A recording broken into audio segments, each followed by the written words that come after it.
Hello everyone, welcome to our YouTube channel. आपके अपने इस यूट्यूब चैनल पर बहुत बहुत स्वागत है। तो प्रयोगशाला परिचारक का चैप्टर 2 का आज ये लास्ट क्लास रहेगा और यहाँ पे आपका ऊष्मा तथा ताप पूरी तरह से कंप्लीट हो जाएगा। ठीक है, तो जो आपने अभी तक प्रीवियस वीडियो नहीं देखा है तो हमारे चैनल के प्लेलिस्ट में जा करके सारे वीडियो जो है 1 बाय 1 आप जो है वॉच कर सकते हैं, देख सकते हैं। ठीक है, और साथ ही साथ मैं आपको कहूँगा कि प्रॉपर नोट्स बनाते चलिएगा तो ज़्यादा फ़ायदा होगा। आप अपने नोटबुक में नोट्स बनाते चलिए। तो आज अपना नोटबुक और पेन निकाल लीजिए, आज का क्लास स्टार्ट करते हैं। आज ये है लास्ट पार्ट ऊष्मा तथा ताप का, हीट एंड टेम्परेचर का। ठीक है, उसके बाद हम एमसीक्यू लेकर के आएंगे। जितने भी इंपॉर्टेंट क्वेश्चन है सब जो है कवर करेंगे वहाँ पे। इस चैप्टर से रिलेटेड जितने भी एमसीक्यू है हम वहाँ कवर करेंगे। ठीक है, तो देखिए ऊष्मा तथा ताप का ये जो है आज आखिरी क्लास है, ध्यान से समझिएगा। यहाँ तक मैंने आपको पढ़ाया था, यहाँ हम ऊष्मी प्रसार से संबंधित बातें कर रहे थे। अब ऊष्मी प्रसार ठोस में किस तरह से होता है हम लोगों ने अच्छे से देखा, उसको समझा। ठीक, अब यहीं पर एक मैंने इंपॉर्टेंट चीज़ बताया था कि alpha ratio beta is ratio gamma is equal to 1:2:3 होता है। ठीक है, अल्फा बीटा और गामा का अनुपात 1:2:3 होता है। मैंने आपको कहा था प्रीवियस क्लास में कि बहुत इंपॉर्टेंट है, पेपर में ये पूछता ही पूछता है। ठीक है, अभी अल्फा बीटा गामा क्या है ये उनको समझ आ गया होगा जिन्होंने हमारा प्रीवियस क्लास देखा है। ठीक है, आज के क्लास में हम यहाँ से बात करेंगे जहाँ हम द्रव में ऊष्मी प्रेशर और गैस में ऊष्मी प्रेशर को समझेंगे। ठीक है, तो द्रव में ऊष्मी प्रेशर किस तरह से होता है, देखिएगा। द्रव में ऊष्मी प्रेशर जो है, तो यहाँ पे आप समझिए कि द्रव का कोई निश्चित आकार तो होता नहीं है। उसको जिस बर्तन में हम रखते हैं वो उसी का आकार ग्रहण कर लेता है। जैसे पानी को आपने देखा होगा, पानी का कोई आकार होता है क्या? नहीं, लेकिन उसको जिस बर्तन में रखोगे उसी का आकार वो ग्रहण कर लेता है। ठीक है, अब देखो कोई अगर हमारे पास बर्तन है जिसमें पानी भरा हुआ है या द्रव पदार्थ भरा हुआ है, ऐसे बर्तन को जब हम गर्म करते हैं तो बर्तन का प्रसार जो है पहले होता है। पहले बर्तन का प्रसार होता है, उसके पश्चात जो है द्रव, उसके अंदर जो द्रव भरा है उसका प्रसार होता है। अब ध्यान रखिएगा, द्रव में ऊष्मी प्रसार किस तरह से होता है, तो द्रव में केवल एक ही तरह का ऊष्मी प्रसार होता है, वो है उसका आयतन में प्रसार। तो ऊष्मा देने पर द्रव के आयतन में ही प्रसार होता है, केवल और केवल आयतन में प्रसार होता है। और ये द्रव में जो केवल आयतन में प्रसार होता है वो 2 प्रकार का होता है। क्लियर? तो यहाँ तक बातें समझ आ गई कि द्रव में ऊष्मी प्रसार किस तरह से होता है, कैसे होता है। तो सबसे पहले द्रव का कोई निश्चित आकार तो नहीं होता, उसको जिस बर्तन में डालते हैं उसी का आकार ले लेते हैं। और जब हम बर्तन में या द्रव को ऊष्मा देते हैं तो सबसे पहले बर्तन का प्रसार होता है, उसके बाद द्रव का प्रसार होता है। तो बर्तन का प्रसार ठोसों में आ गया, जो ठोस का प्रसार पढ़े थे उसमें, उसके अंतर्गत इसको हम यहाँ पे चर्चा नहीं करेंगे, हम सिर्फ द्रव की बात करेंगे। तो द्रव का प्रसार जो है होता है केवल और केवल उसके आयतन में प्रसार होता है। और आयतन में प्रसार 2 तरह का होता है, पहला जो है आभासी प्रसार होता है, दूसरा वास्तविक प्रसार होता है। एक एक करके 1 बाय 1 दोनों को पढ़ते हैं। तो द्रव का आभासी प्रसार गुणांक क्या होता है, apparent expansion coefficient of liquid. ठीक है, अपेरेंट कहते हैं आभासी को, इंग्लिश में अपेरेंट कहते हैं। ठीक है, ए फॉर अपेरेंट। ठीक, अब ध्यान से देखिएगा, द्रव का आभासी प्रसार गुणांक क्या होता है। तो इसका परिभाषा मैंने यहाँ बताया, रटने का जरूरत नहीं है किसी भी चीज़ को, मैं बार बार समझा रहा हूँ, बस आप समझिए। यहाँ पे जो एकदम आपके एग्जाम के लिए रहेगा इंपॉर्टेंट मैं बता ही दूंगा। ठीक, अब द्रव का आभासी प्रसार गुणांक जो है, बस याद रखिएगा अगर पेपर में आता है कि द्रव में किस तरह का प्रसार होता है तो आपको याद रखिएगा द्रव में केवल आयतन प्रसार होता है। ठीक है, आयतन बस प्रसार होता है द्रव में, और कोई प्रसार नहीं होता। आयतन प्रसार भी 2 प्रकार का होता है, एक आभासी और एक वास्तविक। तो आभासी का परिभाषा थोड़ा देखें हम। आभासी की परिभाषा में आप देख पाएंगे, देखिए कि जब किसी द्रव के ताप में एकांक 1 डिग्री सेल्सियस वृद्धि होने पर उसके आयतन में होने वाली आभासी वृद्धि, याद रखिएगा आयतन में हमको लगेगा, आभास होगा कि उस वृद्धि हो रहा है, तथा उसके प्रारंभिक आयतन के अनुपात को द्रव का आभासी प्रसार गुणांक कहते हैं। आसान है, ये सूत्र याद रखिएगा, बस आपको काम बन जाएगा। ठीक है, परिभाषा एकदम रटने का जरूरत नहीं है। इसको गामा से दर्शाते हैं, देखिए ऐसे दिख रहा होगा, गामा वाई जैसा रहता है। ठीक है, और ए लिखा हो मतलब अपेरेंट। ठीक है, मतलब आभासी प्रसार गुणांक, ए फॉर अपेरेंट। यहाँ पे देखिए लिखा हूँ मैं गामा ए। गामा ए का मतलब है आभासी, आभासी को एपेरेंट कहते हैं, इसलिए ए से दर्शाए। ठीक, तो द्रव का आभासी प्रसार गुणांक बराबर द्रव के आयतन में जो आभासी वृद्धि हुई डेल्टा वी बटे जो प्रारंभिक आयतन गुणा ताप में वृद्धि डेल्टा टी। तो ये आसान सा सूत्र बनता है, आपने देखा होगा प्रीवियस क्लास से, जो इससे पहले जो क्लास मैंने बताया उसके बाद से लगातार इस तरह के सूत्र जो है लगातार आ रहे हैं। ठीक है, और आपको ये याद हो ही गया होगा। जिसमें आयतन में बोल रहा हूँ तो आयतन यहाँ पे लिख देता हूँ, आयतन में वृद्धि या आयतन में परिवर्तन बटे प्रारंभिक आयतन गुणा ताप में वृद्धि। ठीक, अब अगर वास्तविक प्रसार गुणांक की बात करें तो सेम परिभाषा यहाँ पे भी रहता है, बस एक शब्द यहाँ पे बदल जाता है कि वास्तविक वृद्धि की बात करते हैं। ठीक, तो यहाँ पे देखिएगा किसी द्रव के ताप में एकांक 1 डिग्री सेल्सियस वृद्धि होने पर उस द्रव के आयतन में होने वाली वास्तविक वृद्धि तथा प्रारंभिक आयतन के अनुपात को द्रव का वास्तविक प्रसार गुणांक कहते हैं। रियल, वास्तविक रियल होता है, ठीक है, तो आर से दर्शाएंगे, गामा आर लिखेंगे। द्रव का वास्तविक प्रसार गुणांक बराबर द्रव के आयतन में वास्तविक वृद्धि बटे प्रारंभिक आयतन गुणा ताप वृद्धि।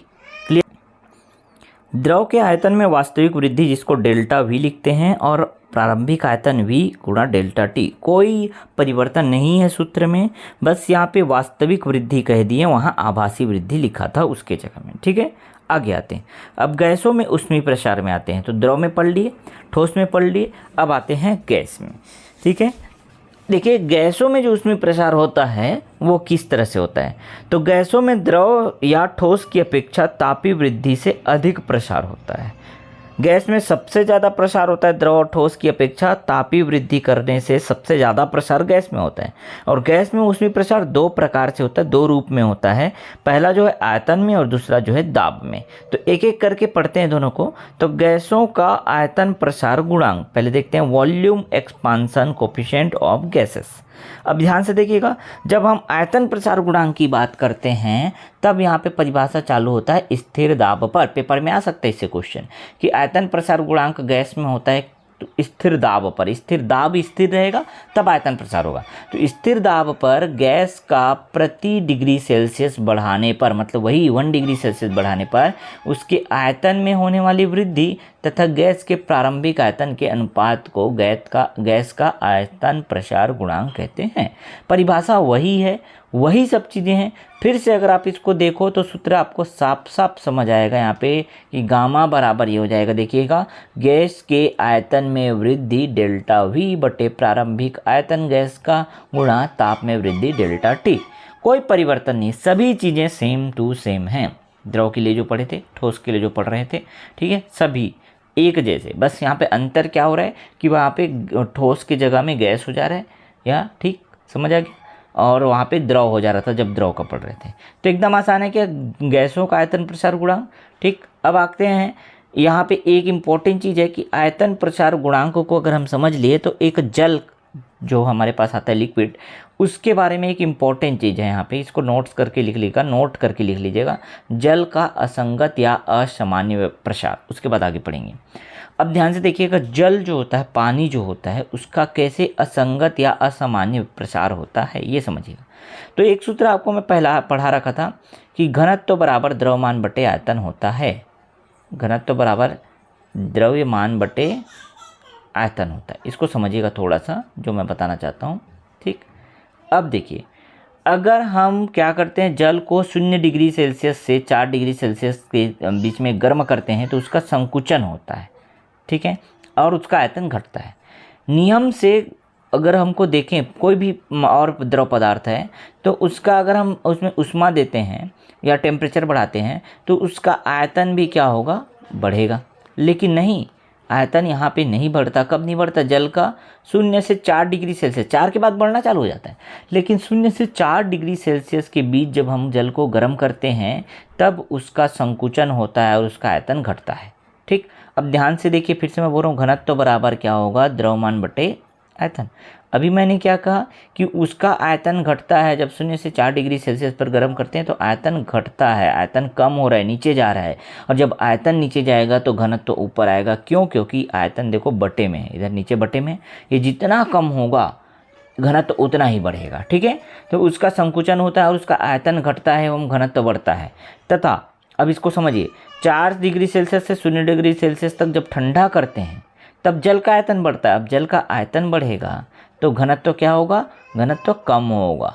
आयतन बढ़ेगा तो घनत्व कम होगा, घटता है, ठीक। अब ध्यान रखिए, बाकी अगर हम सामान्यतः वस्तु को देखें तो गर्म करने पर उसके तापीय प्रसार में विस्तार होता है, ठंडा करने पर उसका संकुचन होता है, अर्थात उसका आयतन घटता है। परंतु जल इसका अपवाद है। यही मैं कह रहा हूँ कि जल जो है असंगत व्यवहार दर्शाता है, बाकी चीज़ों से थोड़ा हटके व्यवहार दर्शाता है।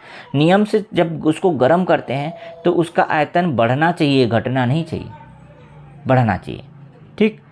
लेकिन यहाँ पे जल के साथ ऐसा नहीं होता। जब 0 से 4 डिग्री सेल्सियस के बीच इसका ताप हम बढ़ाते हैं, गर्म करते हैं, तो इसका आयतन घटता है। ठीक, अब यहीं पे एक इम्पॉर्टेंट क्वेश्चन बन जाता है कि जल का सबसे ज़्यादा घनत्व कहाँ पर होता है? 4 डिग्री सेल्सियस पर होता है। Most important question. तो यहाँ पे पेपर में आता है कि जल का सर्वाधिक घनत्व किस टेम्परेचर पर होता है?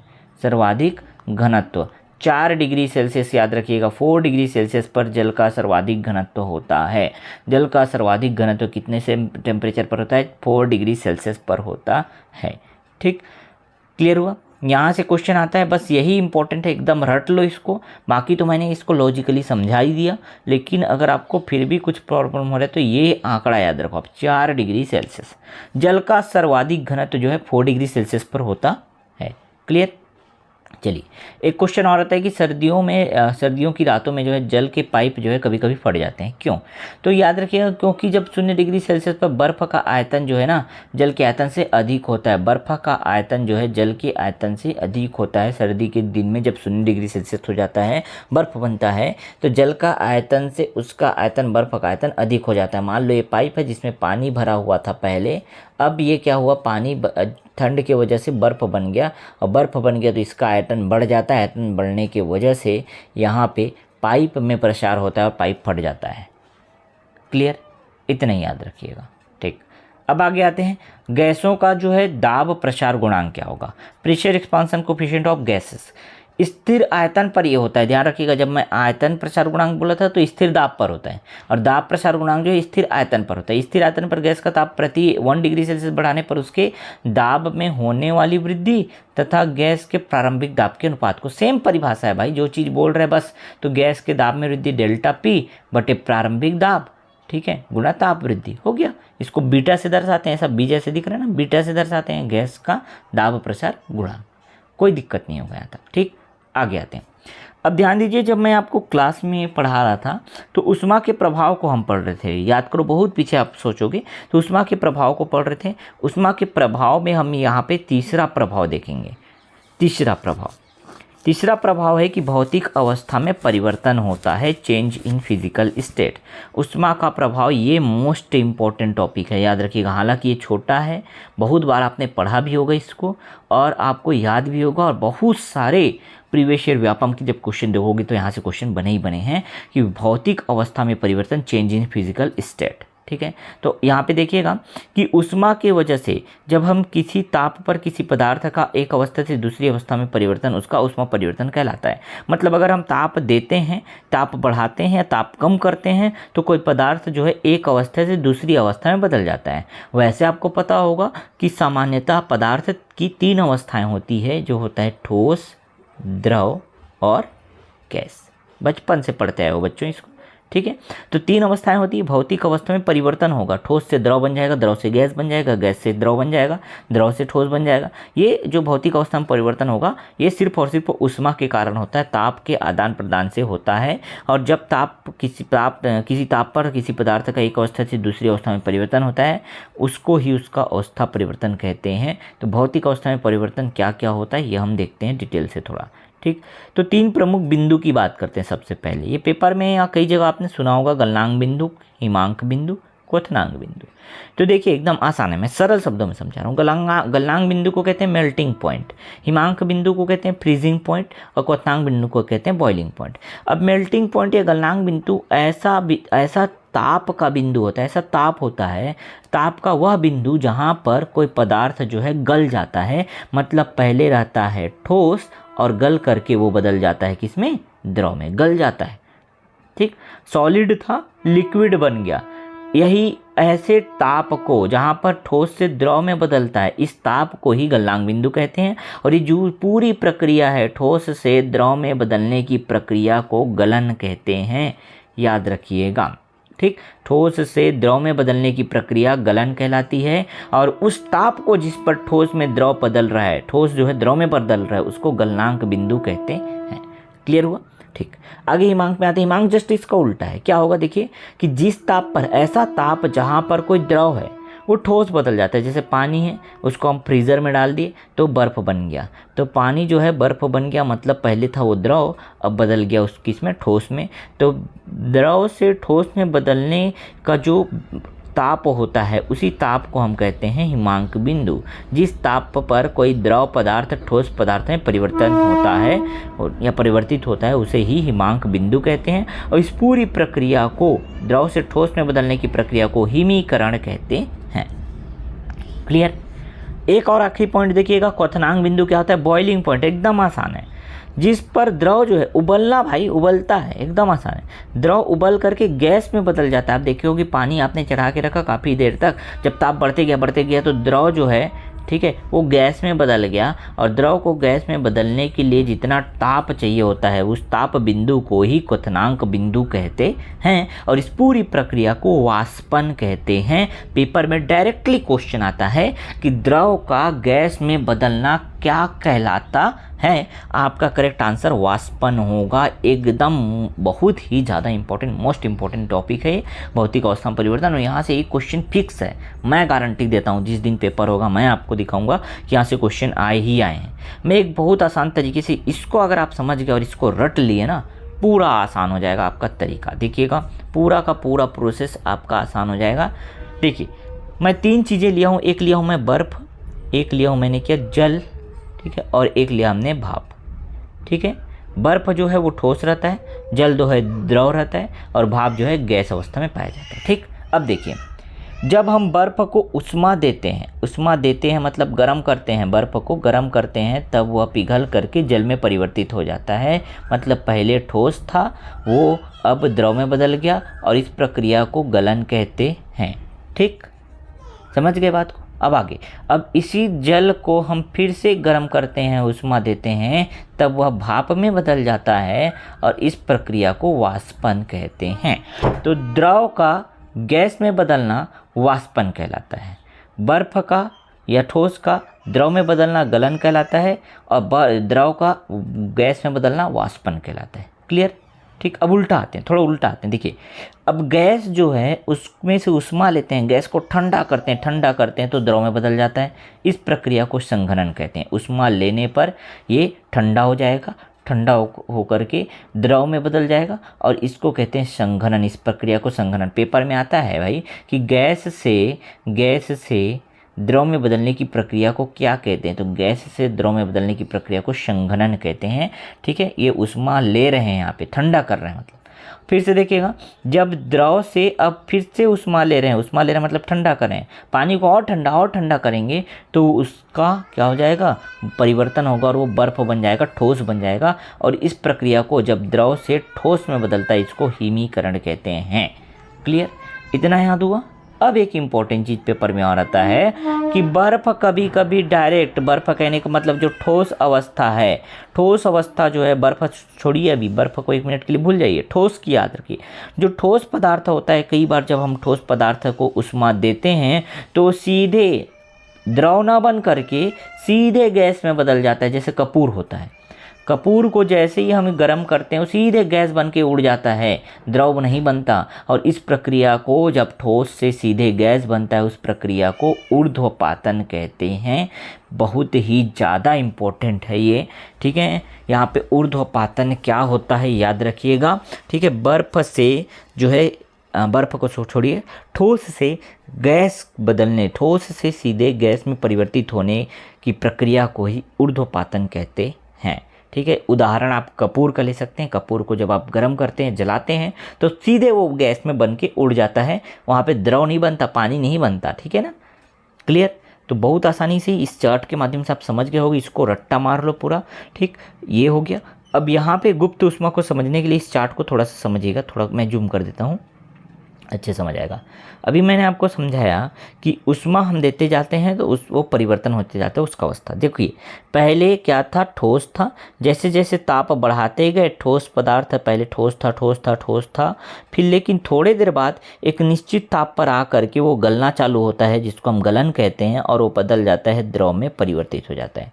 ठीक, फिर से जब हम क्या कहते हैं, देखिए द्रव था, उसमें ताप बढ़ा रहे हैं, ठीक है, द्रव था, लेकिन थोड़ी देर बाद जब ऊपर जाते हैं ताप बढ़ जाता है, ऊष्मा अधिक हो जाती है, तब उसका क्या हो जाता है, परिवर्तन होता है और द्रव वाष्प में बदल जाता है, गैस में बदल जाता है, जिसको हम वाष्पन कहते हैं।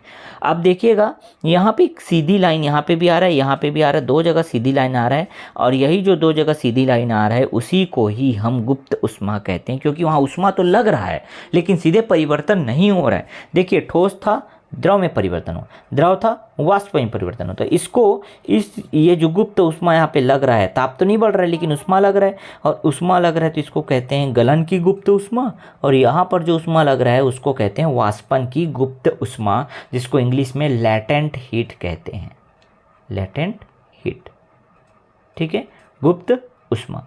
आते हैं अब ये गुप्त ऊष्मा कहाँ से आया, ये समझ आ गया, ये चार्ट रटने का जरूरत नहीं है, ठीक है, बस आपको मैं समझाना चाहता था कि गुप्त ऊष्मा आखिर होता क्या है, ठीक है। अब गुप्त ऊष्मा या लेटेंट हीट क्या होता है, यहाँ से क्या आता है, तो इसका मात्रक बहुत इंपॉर्टेंट है, इसका सूत्र याद रख लीजिएगा बस, और कुछ भी याद नहीं रखना है आपको, ठीक। अब ध्यान से देखिए, नियत ताप पर, एक निश्चित ताप पर किसी पदार्थ की अवस्था में परिवर्तन हेतु आवश्यक ऊष्मा की मात्रा को पदार्थ की गुप्त ऊष्मा कहते हैं।